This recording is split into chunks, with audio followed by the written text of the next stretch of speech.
ഒരു സ്റ്റാർട്ടപ്പ് എന്ന നിലയിൽ കൂൺ കൃഷിയുടെ പേരിൽ തട്ടിപ്പ് തുടങ്ങി പിന്നീട് പച്ചക്കറി കിറ്റിലേക്ക് എത്തി അവിടെ വിജയം കണ്ടതോടെ ആരും പിടിക്കിൽ നിന്ന് ഉറപ്പിച്ച് വലിയ തന്ത്രശാലി എന്ന് സ്വയം കരുതി സ്കൂട്ടർ തട്ടിപ്പിലൂടെ ഏകദേശം 500 കോടിക്ക് മുകളിൽ 1000 കോടിക്കടുത്ത് തട്ടിപ്പ് നടത്തിയെന്നാണ് നിലവിൽ വരുന്ന വിവരം. ഇപ്പോൾ ഈ തട്ടിപ്പ് കേസുമായി ബന്ധപ്പെട്ട് പ്രതി അനന്തകൃഷ്ണന്റെ തെളിവെടുപ്പ് തുടങ്ങിയിട്ടുണ്ട്. കൊച്ചി പൊന്നുരുണിയിലെ ഓഫീസിലെത്തിച്ചാണ് ഇപ്പോൾ തെളിവെടുപ്പ്.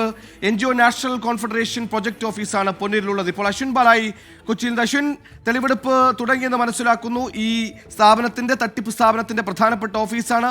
എന്തൊക്കെ കണ്ടെത്താനാകുമെന്നാണ് പ്രതീക്ഷിക്കുന്നത്? ഈ പ്രതിയെ കാണാൻ അല്ലെങ്കിൽ അവിടെ ഏതെങ്കിലും രീതിയിലുള്ള ജനരോഷമോ പ്രതിഷേധമോ അവിടെ ഉണ്ടോ നിലവിൽ? പ്രതികരണം അല്പസമയം മുമ്പ് ഇതുമായി ബന്ധപ്പെട്ട് അനന്തകൃഷ്ണൻ തന്നെ നടത്തി. തെളിവെടുപ്പ് പൂർത്തിയാക്കി പുറത്തിറങ്ങിയപ്പോഴാണ് അനന്തകൃഷ്ണനോട് നമ്മൾ ചോദ്യങ്ങൾ ചോദിച്ചത്. അതിൽ അനന്തു ചില കാര്യങ്ങൾ പറയുന്നുണ്ട്. ഈ NGO കോൺഫെഡറേഷൻ ഈ പരിപാടികൾക്ക് വേണ്ടി ആരംഭിച്ചത് KN ആനന്ദകുമാറിന്റെ നിർദ്ദേശപ്രകാരമാണ് എന്നുള്ളത് കഴിഞ്ഞ ദിവസം മൊഴിയിൽ നൽകിയതാണ്. അത് മാധ്യമങ്ങൾക്ക് മുന്നിൽ ഇപ്പോൾ അനന്തു ആവർത്തിച്ചിട്ടുമുണ്ട്. ഒപ്പം 200ഓളം സംഘടനകൾ ഈ കോൺഫെഡറേഷനിലേക്ക് വന്നതും KN ആനന്ദകുമാറിന്റെ നിർദ്ദേശപ്രകാരമാണ് എന്ന് അനന്തു വ്യക്തമാക്കുകയാണ്. ഒപ്പം വിവിധ സംഘങ്ങൾ, ഒപ്പം ഈ BJP നേതാവ് ലയൻ രാധാകൃഷ്ണൻ നേതൃത്വത്തിലുള്ള സൈൻ സംഘടന ഇതിന്റെ തട്ടിപ്പിന്റെ ഭാഗമാണ് എന്നുള്ള ആരോപണങ്ങളൊക്കെ ഉയർന്നിരുന്നു. പണം വാങ്ങി അടക്കമുള്ള കാര്യങ്ങളും കഴിഞ്ഞ ദിവസം പുറത്തു വന്നതാണ്. എന്നാൽ അനന്തകൃഷ്ണൻ അത് നിഷേധിക്കുകയാണ്. എൻ രാധാകൃഷ്ണൻ പണം വാങ്ങിയിട്ടില്ല. സൈൻ സംഘടന ഈ പരിപാടികളുടെയൊക്കെ ഒരു ഇംപ്ലിമെന്റ് ഏജൻസിയായി മാത്രമാണ് ഈ കാര്യങ്ങളുമൊക്കെ ബന്ധപ്പെട്ട് കിടക്കുന്നത്. സൈൻ ഏജൻസിക്കോ എൻ രാധാകൃഷ്ണനോ പണം നൽകിയിട്ടില്ല എന്നുള്ളതാണ് അനന്തകൃഷ്ണൻ ഈ തെളിവെടുപ്പിന് ശേഷം മാധ്യമങ്ങൾക്ക് മുന്നിൽ കിട്ടിയ വളരെ കുറച്ചു നേരത്തിനുള്ളിൽ പറഞ്ഞു തീർത്തത്. എന്തായാലും ആ പ്രതികരണം പൂർത്തീകരിക്കാൻ പോലീസ് സമ്മതിച്ചിട്ടില്ല. അതിനു മുമ്പേ വാഹനത്തിൽ കയറ്റി ഡോർ അടച്ചു കൊണ്ടുപോവുകയായിരുന്നു. ആദ്യം ഈ NGO കോൺഫെഡറേഷന്റെ പൊന്നുരുന്നിയിലെ പ്രൊജക്ട് ഓഫീസിലാണ് തെളിവെടുപ്പ് നടത്തിയത്. അത് ഈ തട്ടിപ്പുമായി ബന്ധപ്പെട്ട് ഏറെ അടുത്ത് കിടക്കുന്ന ഒരു ഓഫീസാണ്. ഏറെ നിർണായകമായ ഫയലുകളടക്കം മുന്നോട്ട് പോയിരുന്നു. ഈ പ്രൊജക്ടുകളുടെ എല്ലാം ഒരു കേന്ദ്രീകൃതമായ ഒരു സംവിധാനമാണ് ഈ NGO പ്രൊജക്ട് ഓഫീസിൽ നടന്നിരുന്നത്.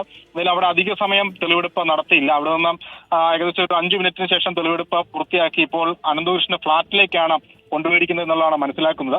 വിവിധ രാഷ്ട്രീയ പാർട്ടി നേതാക്കൾ പണം വാങ്ങിയെന്ന ഈ പ്രതികരണത്തിൽ ഈ തെളിവെടുപ്പ് കഴിഞ്ഞ് പുറത്തിറങ്ങുന്നതിനിടെ അനന്തകൃഷ്ണൻ മാധ്യമങ്ങളോട് നടത്തിയ പ്രതികരണം ഒന്ന് വീക്ഷിച്ചു വരാം. പ്രതികരണത്തിലേക്ക്. KN ആനന്ദകുമാർ സാറിന്റെ നിർദ്ദേശപ്രകാരമാണ് NGO കോൺഫെഡറേഷൻ ആരംഭിച്ചതും 200ലധികം സംഘടനകൾ ഇതിലേക്ക് വന്നതും. ട്രസ്റ്റിന്റെ ഡീഡില് എന്റെ കൺസൾട്ടിംഗ് ഏജൻസിയെ ചുമതലപ്പെടുത്തിയത് അതിൽ വ്യക്തമാണ്. അദ്ദേഹത്തിന് ഉൾപ്പെടെ പൈസ കൊടുത്തിട്ടുണ്ട്. വിവിധ രാഷ്ട്രീയ പാർട്ടിയിലെ ആളുകൾക്ക് പൈസ കൊടുത്തിട്ടുണ്ട്. സംഘടന ഇതിന്റെ ഇംപ്ലിമെന്റിംഗ് ഏജൻസിയായി വന്നതേ ഉള്ളൂ. അദ്ദേഹം ഇതിൽ നിന്ന് പൈസ വാങ്ങിയിട്ടില്ല. പൈസ കൊടുത്തിട്ടില്ല.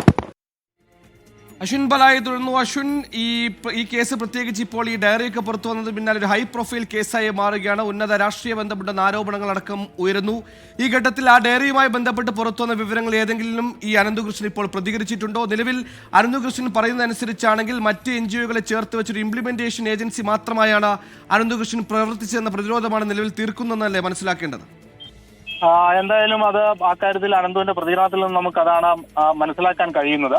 നിലവിൽ ഇനിയിപ്പോൾ ഏറ്റവും നിർണായകമായ മറ്റൊരു കേന്ദ്രം ഈ തട്ടിപ്പുമായി ബന്ധപ്പെട്ടൊക്കെ ഉള്ളത് എന്ന് പറയുന്നത് മറൈൻ ഡ്രൈവിലുള്ള അനന്തകൃഷ്ണന്റെ ഫ്ളാറ്റാണ്. ഈ ഫ്ളാറ്റിൽ രാഷ്ട്രീയ നേതാക്കളടക്കം വന്നുപോയി എന്നടക്കമുള്ള കാര്യങ്ങളാണ് പറയുന്നത്. എന്തായാലും ഇനിയിപ്പോൾ അനന്തുവിന്റെ കൂടുതൽ മൊഴിയടക്കം പുറത്തു വന്നിരുന്നു. തുടർ നടപടികൾ തെളിവെടുപ്പിന് ശേഷം ഉണ്ടാകും.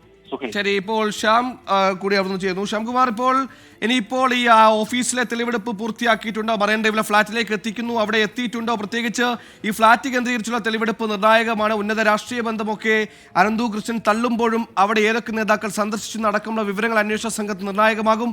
എന്തൊക്കെ കാര്യങ്ങളാണ് ഫ്ളാറ്റിൽ അന്വേഷണ സംഘം പ്രതീക്ഷിക്കുന്നത്?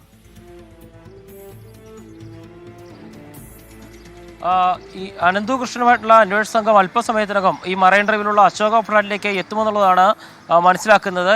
നമ്മളിപ്പോൾ ആ ഫ്ളാറ്റിൽ തന്നെയാണുള്ളത്. ഇതുവരെ അന്വേഷണ സംഘം ഇങ്ങോട്ട് എത്തിയിട്ടില്ല. നിലവിൽ ഈ ഫ്ളാറ്റിൽ അനന്തകൃഷ്ണൻ മുൻപ് വന്നുപോയിരുന്നു എന്നതടക്കമുള്ള വിവരങ്ങൾ പോലീസിൻ്റെ കയ്യിലുണ്ട്. അതുകൊണ്ട് ഇവിടെ ഏതെങ്കിലും തരത്തിലുള്ള പണത്തിൻ്റെ കൈമാറ്റമോ ഇടപാടുകളോ നടന്നിട്ടുണ്ടോ എന്നുള്ളതാകും പോലീസ് പരിശോധിക്കുക. നേരത്തെ ജീവനക്കാരെ രാവിലെ ചോദ്യം ചെയ്തതിൽ നിന്ന് ഈ ഫ്ളാറ്റിൽ വച്ച് ചില പണമിടപാടുകൾ നടന്നു എന്നുള്ള വിവരം ജീവനക്കാർ മൂവാറ്റുപുഴ പോലീസിന് മൊഴി നൽകിയിരുന്നു. സ്വാഭാവികമായും അനന്തകൃഷ്ണന്റെ സാന്നിധ്യത്തിലാണോ അതോ ജീവനക്കാർ അനന്തകൃഷ്ണന്റെ നിർദ്ദേശപ്രകാരം ഇവിടെ എത്തുമ്പോഴാണോ ഈ പണം കൈമാറ്റം നടന്നതെന്നടക്കമുള്ള വിവരങ്ങൾ പോലീസിന് ശേഖരിക്കേണ്ടതുണ്ട്. ഏതായാലും ഈ ഫ്ളാറ്റിൽ എത്തിച്ച ശേഷം തെളിവെടുപ്പ് നടത്തുമ്പോൾ മാത്രമാകും ഏതൊക്കെ കാര്യത്തിനാണ് ഈ ഫ്ളാറ്റിൽ എത്തിയിരുന്നത് എന്നടക്കമുള്ള കാര്യങ്ങളിൽ അനന്തകൃഷ്ണൻ അന്വേഷണ സംഘത്തിന് മുന്നിൽ വ്യക്തമാക്കുക. ഏതായാലും അല്പസമയത്തിനകം ഇങ്ങോട്ട് എത്തിച്ചേരുമെന്നുള്ള വിവരമാണ് പറഞ്ഞിരിക്കുന്നത്. രാവിലെ 3 ജീവനക്കാരെയാണ് മൂവാറ്റുപുഴ സ്റ്റേഷനിൽ ചോദ്യം ചെയ്തിരുന്നത്. അവർ ഈ ഫ്ളാറ്റിൽ എത്തിയിട്ടുണ്ട് എന്നും ഇവിടെ ചില ഇടപാടുകൾക്ക്, അതായത് സാമ്പത്തിക ഇടപാടുകൾക്ക് നടക്കുമ്പോൾ സാന്നിധ്യം ഉണ്ടായിരുന്നു എന്നുമാണ് പോലീസിന് മൊഴി നൽകിയിരിക്കുന്നത്. ഏതായാലും കേസിലെ മുഖ്യപ്രതി അനന്തകൃഷ്ണനെ ഇപ്പോൾ അല്പസമയത്തിനകം ഈ ഫ്ളാറ്റിലെത്തിച്ച് തെളിവെടുപ്പ് നടത്താനുള്ള സാധ്യതയാണുള്ളത്.